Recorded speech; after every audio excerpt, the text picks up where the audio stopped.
Përmes IPA 3 2021-2027, Shqipëria përfiton në total 524.8 milion euro, më pak se me IPA 2 që u zbatua në periudhën 2014-2020. Pjesa më e madhe e këtyre fondeve të parantarësimit që shpërndahen nga Bashkimi Evropian, pra rreth 45% shkojnë për sundimin e ligjit, të drejtat themelore dhe demokracinë, ndërkohë rreth 15% e fondeve i kushtohen qeverisjes së mirë, komunikimit strategjik dhe linjëzimit të legjislacionit shqiptar me atë të Bashkimit Evropian. Vetëm 22% i dedikohen tematikave të tjera që përfshin lidhshmërinë, konkurrueshmërinë dhe qëndrueshmërinë mjedisore.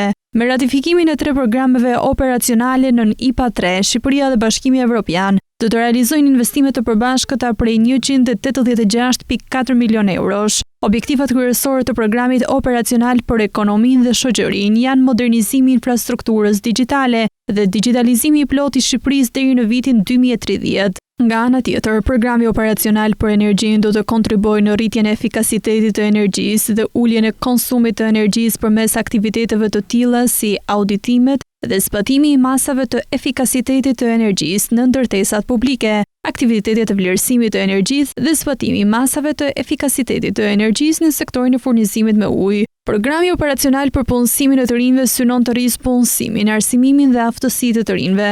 Ndërkohë marrëveshja financiare IPA 2024, edhe kjo pjesë e IPA 3, ofron një paketë totale mbështetjeje prej 67.35 milion eurosh për disa projekte. Rreth 3.85 milion euro shpërndahen nga BE-ja për të mbështetur luftën kundër korrupsionit, 10 milion euro do të ndahen për të përmirësuar qeverisjen lokale dhe për të forcuar zhvillimin ekonomik lokal. 13 milion euro do të ofrohen për të mbështetur pylltarinë, 12.5 milion euro për të ndihmuar sigurinë ushqimore dhe 28 milion euro të përcaktuara për projektin e mbështetjes buxhetore.